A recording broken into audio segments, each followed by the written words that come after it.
beaucoup de choses ont été essayées, ont été tentées. Sous l'ère Cayazo et sous l'ère Romeyer, voilà, j'ai l'impression qu'il faut changer de dimension. Moi, je serais supporter de Saint-Étienne aujourd'hui. Voilà, je serais désabusé. Je veux bien l'identité locale, je veux bien, mais au bout d'un moment, le football, c'est depuis bien longtemps mondialisé.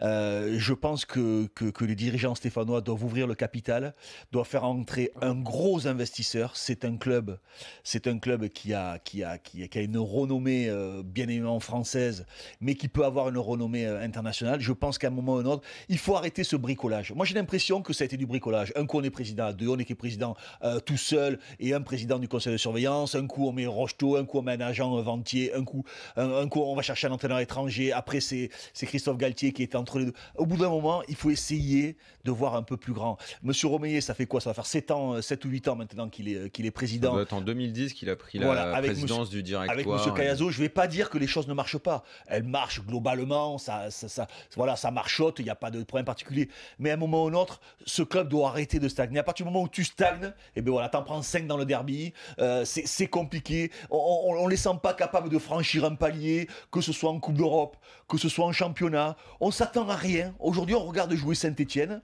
en début de saison ou en milieu de saison, que ce soit dans le recrutement ou dans les matchs. Pour toi, c'est pas juste une erreur de casting sur le banc de touche, le problème est plus profond? Je crois que c'est une erreur de vision.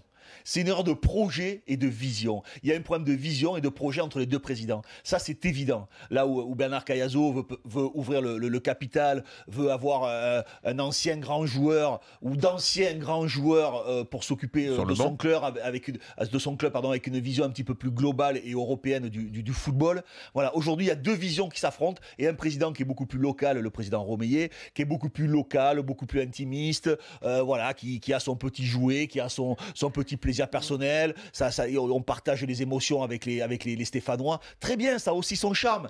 Mais ce club, je trouve que le potentiel de ce club est minimisé et pas montré à sa juste valeur. C'est un club, ce club, sincèrement, dans les esprits, dans la population, dans ce qu'il peut dégager, ce club, il a presque plus de poids qu'un club comme les Girondins de Bordeaux. Sincèrement, aujourd'hui, t'as Paris, t'as Marseille, peu importe l'ordre, et t'as Saint-Étienne. À un moment ou l'autre, il faut que ce club soit à ce niveau-là. T'as Lyon avant, quand même. Oui, au Lyon, pardon. Ouais, et Lyon. Ouais. Mais parce que la ville est aussi plus grande. Mais à un moment ou un autre, si tu veux que les choses s'améliorent et progressent, il faut être capable d'ouvrir ton capital et avoir une vraie vision. Soit tu mets l'argent, et c'est ton droit ou pas, soit tu le mets pas, mais ne prends pas ce club un petit peu en otage. Les choses, elles avancent pas, c'est du bricolage. C'est toujours du bricolage. Au mercato, ça a été du bricolage, avec l'entraîneur, c'est du bricolage, avec les transferts, c'est du bricolage. C'est toujours du bricolage. À un moment ou l'autre, il faut que ce club ait une autre vision.